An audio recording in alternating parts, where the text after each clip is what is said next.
We're not done yet. They're still going. They're still fighting. No end to this time. They're going to keep going until the end of time, quite literally. 2-0 to Holy Cross, by the way, to start us off here in round 3.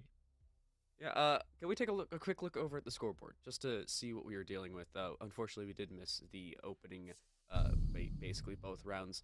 OU opening things up with 5 kills through our 2 rounds, while the 3 players below him, one of them being moving 3, with 5 kills between them. Ash yet to get a kill, but they have yet to play Ash since map number 1, so I honestly feel like that's a little understandable. UNK having their same struggles as Coastline. I'm better mate with only 2 kills on the board, well, right behind him it's Agnika, but unless they're back on Glaz, I don't think they'll have the same success. I don't know that they will either. Echo being brought out here. You see Rook in the lineup. These are both solid, I guess, operator choices. Maybe not traditional ones, but ones that you can certainly use to try and turn some action here. Over on the other side, I mean, just looking at this setup, a very, I would say, actually standard attacking composition for Clubhouse. Perhaps one of the most standard attacking compositions we've seen. I don't know if I would necessarily rate it going into this particular site here, Time, but I would certainly rate it if we were attacking one of the second floor sites. That said, I think you can still get some value out of this. A lot of pressure, though, going to be applied to Ocean's Fury right here to go ahead and get those top hatches open. And with the usage of the Electro Claw, never mind, the top hatch is not secured, and that in and of itself is either a cunningly planned trap or a bit of a defensive misstep here for the UNK Lopers. Did you say that kitchen is not reinforced? It is not. Kitchen. That is not reinforced. Please, can we take a look at the kitchen hatch really quick? Oh yeah, my goodness. We've already seen. Yeah, it's not there. I feel like it's a little bit of a bait. The Echo drone is there. Has so to it's be. A possible bait. It's please be a bait. This is has to be. I have never hoped for things before, but I'm really hoping that this is a bait. It seems like there is a C4 on the hatch, so we may be able to see that rain out with a kill, but they do still have the impacts on Sophia with her cannon, so it's just possible that she tries to wipe this out. OU, with that in hand, she'll try something. But the peek will come through from the Valkyrie, and, well, will actually wipe out the Nomad, so the flank denial is now off the board, and that's a nice opener for Mashu, and they actually double up as well. They'll look for the third, but the close range, they don't get the kill. Ocean's Fury barely missing their shots from that close range position, and Mashu needs to go buy a lottery ticket after getting that. Yeah, it's interesting how much success Mashu has had. We've actually seen Holy Cross do an okay job of sectioning off roamers before, but they're not able to section off Mashu there. Unfortunately, they lose 2 bodies to the Intrepid Valkyrie. Kitchen hatch has been blown. I don't think the C4 got anyone there, so, you know, the trap unfortunately did not work, but this could be a potentially devastating situation. Agnika will go ahead and pick one up and then just rotate back down secret stairs. He's still looking to see if they can catch anybody else out, but they can't. They fall all the way back in, but nothing rotating over as well. Now moving 3, going to go ahead and use a frag grenade there to blow that hatch from the top down as Ocean's Fury is hard pushing down secret stairs, peeks that little bit of corner right there, and might actually be able to get the drop there on the Kaid player, because But Nothing is entirely focused on the top deck, and I think Ocean's Fury is going to take advantage of that. Never mind, the sound cue for the goo gives them up, and they'll get one. Can they get the second one? No, they can't readjust the aim fast enough, and Snipe 76 will secure the kill. Moving 3, adding one more. Moving 3, dropping down the stairs to the bottom hallway, gets gooed as well, and these goo mines providing serious intelligence and enough of a delay for Agnika to come back and secure that last kill. Yeah, as soon as we pop back on stream, it seems like UNK is a completely different team. As I've done my best to create some poetic justice for Holy Cross, but they struggled. I'm not really sure what the heck happened between our first 2 rounds and, well, 3rd round there. Quite literally, I have no idea. But UNK, they need to continue with whatever the heck just happened. Odd decisions on their playstyle. I'd like to see more of it. It's new, and it's, well, refreshing to the competitive scene. Agnika will look to possibly switch things up and go back onto that trusty old Rook, give themselves some extra HP, and really make themselves a beefy lockdown on site. Attackers need to locate and defuse as many bombs as they can. We are playing bar. This is the newest change. Used to be bar stock. It is now just bar. And it has been discussed. Can you play this site effectively? And I got this. oh, go ahead. Play above. That is the clinic of playing bar and bar. It was bar stage for about 3 minutes. Now it's just bar and bar. I do really want to point this out. It's almost entirely soft. Like, there's a hatch, but every bit of that ceiling is explodable.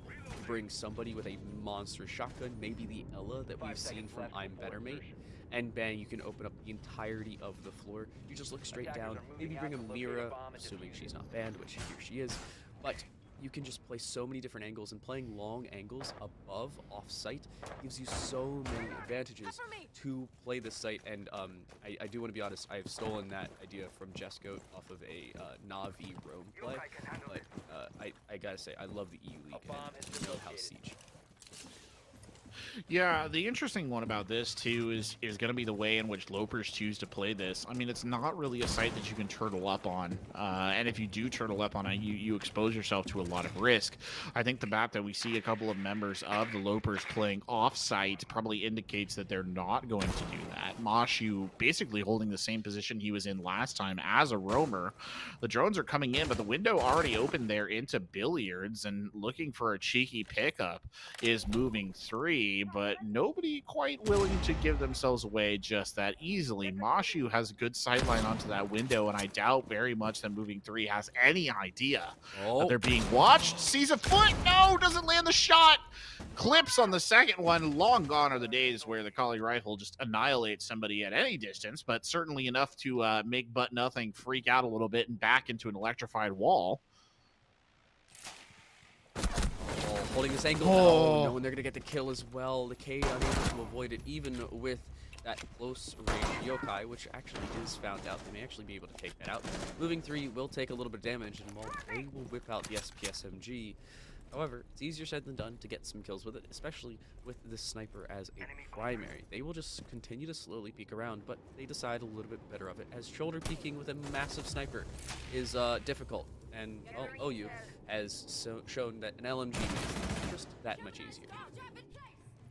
The Ionic getting picked out right there. Snipes trying to secure a kill on the low ground in exchange of gunfire. Neither one of them going down. Ocean's Fury will secure a kill, and Ash will win out the gunfight there at the tail end. And now in a 1v4 situation, I'm Better Mate. The anchor trying to hold on, drops one player's OEU coming in there, will get dropped. I'm Better Mate still in an unpleasant spot and will get hit by the sniper rifle bullet. Comes tearing across that bar. And I don't know if that's a definitive answer to whether or not you can play the bar stage, double bar site as a site, but certainly perhaps not in this context is it a valid site. Yeah, no, that was not good, to say the least. UNK. I'm not really sure what the goal there was. Echo usually wants to play offsite when they have the yokais out, and usually don't want to try and roam with the yokais. Not something we usually see from an Echo. Those are usually played for basically base information and plant denial, neither of which were really utilized in that situation. Unfortunately, the Echo was unable to clutch up the round, and I gotta say, I didn't think they had a great shot at it. They had all the information on the attacking side. You can see the Cali just unfortunately missing those opening couple shots. The round would have ended just that much quicker, but it still goes the way of Holy Cross. They still picked up the third round, and they still forced UNK onto this gym and bedroom site, which is a little more normal than in the scope of competitive. Well, I believe they just walled up their rotate there, so we won't see them moving in between Logi and that master bedroom. They're also walling up, by the looks of it, the far side of the kitchen as well. And with no Mira to play, you can't necessarily blame them for doing that.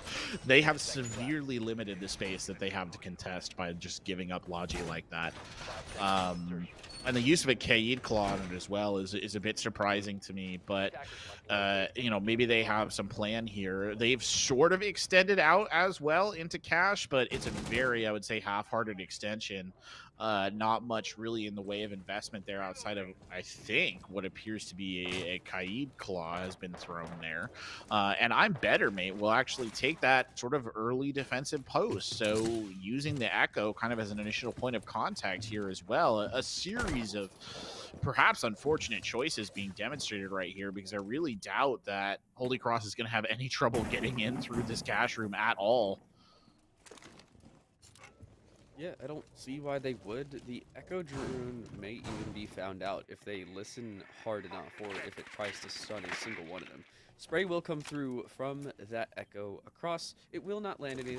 Well, they'll just pop right back on the yokai and, well, pop down to the grave. They go from the 3rd floor down to 6 feet under in the snap of the finger and the pull of a trigger. OU is somehow still alive on, well, a sliver of health, and they will still have moving 3 try to contest. The Mossberg is whipped out, but they will fall. Unfortunately, not able to finish off those that they have ticked down. It's into the 5 versus 3 for Holy Cross. I think a little bit of an underestimation there on the side of Mashu about just how many opponents he was facing in that scenario. I thought he played it quite well with the SMG-11, but when it came time to use the Mossberg, he hadn't accounted for all of his foes, and so we see him get dropped there at the tail end. Nawwal trying to push up here, has the sight there for a second, instead just chooses to spray, almost a sort of covering fire to fall back, but nothing, trying to challenge into construction, and somehow alive out of all of that will finally be brought down, literally right around the corner there into 3, I think, opponents, possibly 4 at that stage. Kind of like when Han Solo runs around the corner of the Death Star, and there's just a ton of stormtroopers there. It was a very similar vibe. Agnika now on the Oryx, who is anchoring and who is annihilated by moving 3. Nawwal will get picked up, though, and here's Snipes' chance to shine. Snipes gets another one, but there's just too many guns, too many bullets. It will be brought down. Holy Cross yet another round. 4-1 on the board as they look to complete what they did back on Coastline, this time on the disadvantageous side. I feel like the attacking side of Club is really heads or tails. It's a coin flip as to which way it could go. If you have a defensive side that is a little less tactically motivated and more of a fragging team, which we've seen from UNK, both back on Coastline and now and back on Cafe as well, I need to see that change. And as they head onto the attack and they finish off this defensive half, I don't know if it's going to be a quick enough change. Holy Cross are in the driving seat, to say the least. Moving 3 will bring out a relatively effective 6th pick from the Cali onto the Cali. I think they're going to full UNK. I don't know if UNK is going to change from Cali on Cali, of course. But Mashu with, I think, a little bit more of an effective 6th pick from the Meatball Maestro, the Italian, onto the American Valkyrie, using those black eyes instead of the evil eyes. A lot of eyes. A lot of eyes going around. You got the Argus cams. Argus, Greek mythology figure, famous for having a ton of eyes. So eyes all around. You know way too much. Yeah, possibly. I feel like when I cast with you, just like an encyclopedia. Oh well, I'm gonna take that as a compliment, but It is. What, you know, that is Argus, if I remember correctly. He was a dude with a lot of eyes, which is why I think they call that the Argus cam. It's also a dog, a very faithful dog of Odysseus, if I remember correctly, but I'm pretty sure they're drawing it from the giant. Anyway, yeah, it'll be like Argus the 100-eyed or something, Argus Panoptes, I think. Anyway, Ash there, running in with the Gemini, just leading the way in here for Nawwal as they approach through Strip, which is a bit of an interesting attack angle for this basement. Obviously, Moving 3 is playing on this Kali, which I think is an undeniably curious choice for a basement assault. Usually, you'd see people trying to avoid bringing that sniper rifle to the show, but Moving 3 has felt relatively confident with that weapon throughout, so I don't think it's any particular surprise. Mobius there trying to secure a kill, hits Gemini, I think, instead. No, that was the actual Ash, who falls back and takes cover in a stall for just a second to collect themselves. Mashu now rotating around the top deck as yet another Gemini clone comes in, this time being used to scout out the top floor. We will see the Cali back on the board for Moving 3. They are in the kitchen and trying to clear things out, but it's a bottom floor hold for UNK. I have to be honest here. UNK, they're not taking the room they need to, and it seems like Holy Cross is just circumventing the possibility of this top floor row. They really just don't feel like dealing with it, and as such, they're just not doing so.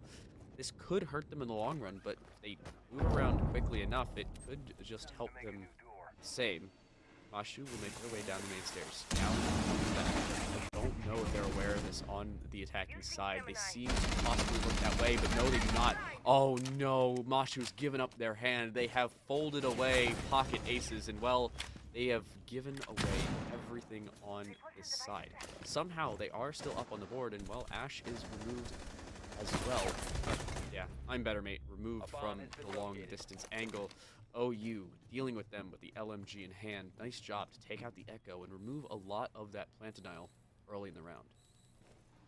4v3 situation, 45 seconds on the clock. I'd say this is relatively tense here. OU on about a quarter of their health. Nawwal not looking particularly better, down to about a half. All three defenders on their full health pools, so a lot of blood still to shed here. OU trying to get this sort of look on the top angle, and oh, that is just scary from But Nothing. Does manage to secure the kill and fall back. Nawwal will drop. OU has dropped in as well, and things heading towards their inevitable conclusion here as Snipe 76 gets one more in the chamber. Mashu picking up another. Snipe 76 playing on the backside of Armory. The attempted swing coming in from moving 3, but it will not be enough. Now a 4-2 scoreline on Clubhouse. They've made it justifiable. That's not an awful half from UNK. Picking up 2 rounds, honestly, I did not think they would come up with. But hey, 2 rounds nonetheless. Holy Cross now on the defensive side, which is historically the more advantageous side. I wouldn't be surprised if we see a 7-2 finish here, but, well, with everything that I've said, expect the unexpected. And at this point, if it ends 8-7, I would just call it another Wednesday. I gotta be real. Now, as we head into this 7th round, it's the beginning of the second half. Holy Cross on the defensive side. We will see the Moroccan on the board. Cade making yet another appearance, but Ash playing on that Valkyrie yet again. Something that we've seen from them a lot here in this best of 3, and not something I have to be honest. We'll see early rotates created, and CCTV cache is where we will go for this 7th round of the board. Ocean's Fury on towards the mute. Surprisingly, there's no smoke with 3 C4s available for this Holy Cross defense. I feel like they will be utilized to the fullest extent possible, especially with Ocean's Fury bringing the Mossberg, something that we're not too used to from a mute, as honestly in my games, there's usually an MP5K bro. That's interesting that you see that, actually, because, I mean, the SMG-11 Mossberg combo feels like the default selection, right, for most SAS ops. Or for the SAS ops, I should say most. There's 2 of them, so on the defensive side. But I see a fair amount of Mossberg in my games. It really depends on how the player feels confident with the SMG-11. Speaking of confidence, Agnika is back on the glass, which is a confidence pick if ever there was one.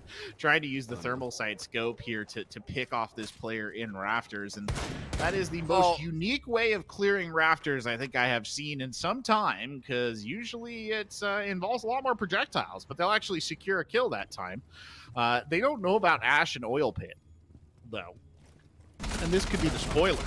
No, not able to bring the shots down is Ash. Oh, betrayed by the gun right there, I think, more than anything else.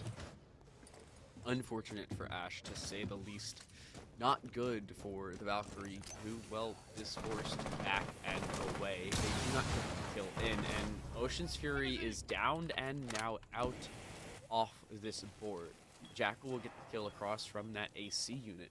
And somehow, someway, UNK are bringing this back. I feel like this is the longest possible way this best of 3 could have gone. Well, we are seeing it right here. Moving 3, that log A3 in hand.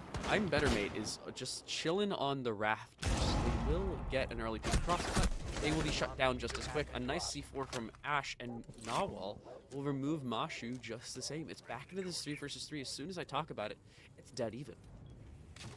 It is dead even, but Noel's health is perilously low. At this point in time, the velocity, the wind of a bullet going past him would probably be enough to kill him. Ash rotating up into the rafters on Garage, trying to play back onto the site and hopefully secure a kill. They do, I think, have a relatively good idea of where the diffuser is, but Ash needs to be careful for those low floor line sites. Moving 3, though, picking up a beautiful kill there onto Snipes, turning into a 3v2, so helping to make up some of the distance. Agnika trying to pick one off through these sort of half-hearted Maverick holes, but nobody quite bold enough to go ahead and play out there in CCTV just yet. I believe they do also have the TAC rifle, the DMR, whatever you want to call it, on the Maverick as well, but neither of them able to find their targets there. Instead, they will reposition and try and go at it from different angles. Ooh, talk about different angles. Ash is getting shot from the same angle we saw OU removed from. I don't know if the repeak's going to come through. We've seen this fight before, but it was in different circumstances. The red ping comes through, but Ash eliminates Agnika with the shot.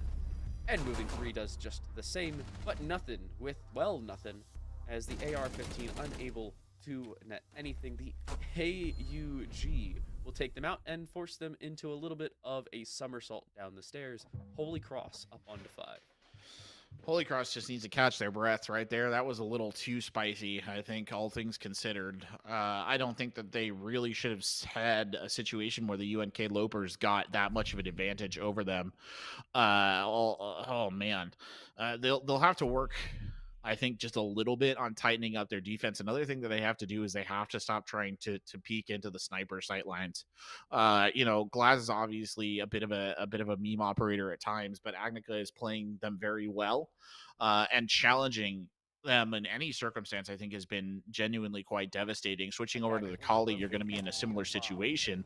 Interesting, though, to see Mashu bring Capital, an operator who I think for a while we could say time kind of coasted along as sort of a niche pick. Nowadays, though, you really rarely ever see Capital played. He's usually brought when you have a very specific idea in mind of what you want to do, and I can't genuinely imagine what that idea is. So, I gotta wonder why people don't bring Capital more. Now, I personally don't, because I happen to basically only play Knock, because I happen to have no brain cells when I play the game. Okay, Ash has apparently joined me in that situation, as they just melee a black guy to the ground. Well done, my friend, as you take out your own utility, some friendly fire, or Spider-Man shooting at each other in that situation. But, as I was saying, Capital has really flown under the radar, surprisingly bringing the M249 as Mashu, as we will see the LMG brought rather than their regular AR. So that's one thing I have to say is surprising, but Capital himself is not that bad. The weapons are viable, the utility is there, and they now have a hard-breaching tool, which is not terrible to say the least. I think a lot of it just has to do with the limited nature of the utility, right? Like, you get 2 of each. He also has to be an operator that really does benefit from having like line of sight onto targets, and I think that's something that slows him down a little bit as well. I mean, look at this composition and kind of ask yourself, what is Mashu bringing on Capital that would not perhaps be, I mean, this is not to say that they are equivalent, just genuinely a better operator. What would like a Flores be more valuable here? And I mean, realistically, the Flores would be more valuable here, right? But, if they feel confident in using him, I'm never down to not see it in action, not while getting a beautiful pick there onto Agnika. The refrag is in, though. I'm Better Mate will pick it up. Now, I'm Better Mate pushing forward here, checking down into Church. No one's there. They are all playing in various different positions, and actually, Ocean's Fury is knocked in the tunnel. And they're getting actively droned out down here as well. This is turning into a very bad situation for Holy Cross indeed. To say the least as well. They will pick up their, or actually, no, they won't. Ocean's Fury is still down. It seems like they will be picked up. Yes, they will. But it somehow turned the way of Holy Cross. What on God's green earth has happened? Holy Cross calling in dietical powers. I feel like they have answered. It's turned from what seemed like a certain round of death for them to one that leaves Mashu in a 1 versus 4 with, well, a sliver of health that will be converted off of by moving 3. Holy Cross onto match point. What the heck just went wrong for UNK? I mean, I don't necessarily think that this was a strategic calculation, to be honest. I think what essentially happened was that UNK got onto the site a little bit quicker than they thought they were going to. At least that was the case with I'm Better Mate. And they kind of got drawn in and then sort of just encircled, right, and taken down. Like it was almost too much penetration to the point where they kind of got there and they didn't necessarily know what to do. And you had But Nothing, who was occupied trying to push down tunnel, right, into a situation that was maybe winnable, but is never particularly easy for the attacker. It's kind of the same issues that I think we've been seeing throughout most of the night. Just a little bit of a lack of structure and cohesiveness is really punishing them, and is something that they would benefit from. They had that map on Cafe where they really stuck out. They really did well, but it looks like it has kind of been a return to the form more of the first map here on Clubhouse, as we can see on Match Point. And using those castle barricades on the outside window, actually, by the way, time totally legit. That's a good way to use them. I don't know if you're being sarcastic. I'm not. I actually think that's a perfectly legitimate way to use castle barricades. I honestly have to disagree with you, and Okay, I don't do fair. as much because you happen to have more brain cells than I do. But I usually don't like putting castle barricades on doors like that or windows like that either way, honestly, because it's just so easy to deal with. You have a breaching charge, for instance, or you have just 11 melees on your block, and it takes Right. 10 to 12 seconds and it's gone off the board. And that's 2 bits of utility that you need to deal with. Now, the one bit of castle utility I do like is the one towards the jacuzzi hallway. That is nice from the B-Bomb site in gym over towards that jacuzzi wall. That allows you to have Ocean's Fury just sit in that position and do whatever the heck they want. That is one thing I like, but the Windows doesn't really give you that. I think that I would usually agree with you on pretty much any other site. I think in particular this site is okay as long as they don't have a sledge on the other side. I will add that as a bit of a caveat. It's okay to use the castle on those windows because so many... Oh, my lord. Oh, no. That's so unfortunate. Looks like they do manage to get it open. They've got a Jackal pushing in here as well, so the cash room looks like it's going to be the site of first contact. I was just going to quickly add, I do think on that side is particularly okay because you so often see like a player just trying to play off of those windows with a gun. So even if you're denying them the util on those situations, I still think it's viable. But we've got plenty of action here as Mashu pushes out through the CCTV window and tries to get some shots into construction, but moving 3 is pretty well hidden there. Will actually challenge though Will of Frost on those angles. Won't be able to bring the kill down. Does get it on the second try. Repeats the angle and Agnica is dropped. So 5-4 here on the match point round already. Moving 3 trying to get one more. Now looking down another long side angle. Has to be very careful. There's another attacker there. Drops back into cover. The SMG not able to secure the second kill. Down to just 80 seconds in this attack. Machi does turn it right back. Moving 3 is down. The Frost is off the board. That's a good, at least return bit of fire from UNK. We're down to 70 seconds on this attack, and that is not a time that UNK likes. They have not made the strides that they really need to on this attack. The EU1D will go in. It will force this Jaeger to stay in position, but it does not seem like the info is there. They do not know that the Jaeger's in the position. Not at all, as a matter of fact. Down goes Snipe. Down goes this Zofia, but she is only down. I'm Better Mate is still alive, but only for the time being. Ash will get the flanking kill. Down to just one player. It's Mashu, just above 50 HP. It's only them left alone. Jackal, all that's left. They'll be taken out. Narwhal will get the finishing kill onto I'm Better Mate, and it is all that she wrote in this best of 3. UNK unable to pull out this reverse sweep. Holy Cross, finish off club and finish off in a 2-1 fashion. Ash had actually played that route before, and that time it just worked out to perfection. Just a knife in the dark coming right into the back there and stabbing into the enemy team. They did not have the flank drones in position. They did not have security on the stairway, and they were justifiably punished for it. So a good win for Holy Cross. I mean, I think overall this has been a bit of a challenging matchup in many ways, but I think there's a lot to be learned from this. And again, like I said earlier, I think this is one of the benefits of NECC is that these players get a chance to get streamed. They get a chance to play against each other. They get a chance to learn and develop. And, everybody's been in some difficult situations in Rainbow Six Siege. The only way you're ever going to get better at it is by practicing right in high pressure situations. And that's what we had tonight.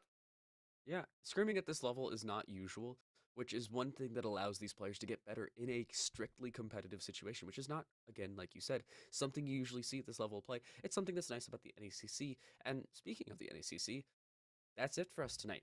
Don't forget, NECC played basically all week. Speaking of, tomorrow, 5 p.m., Overwatch is on the board. That's 5 p.m. Eastern, 2 p.m. Pacific. And if you're in Europe and still watching, thank you very much for tuning in. But that will be all the way at 11 p.m. as a start for you. I apologize for your sleep schedule in advance. But thank you all for joining us. My name's Time Delight. That was Corbeck and Zayshow and Michael in the background. Thank you both for being amazing as always. We'll see you guys next time. Bye bye.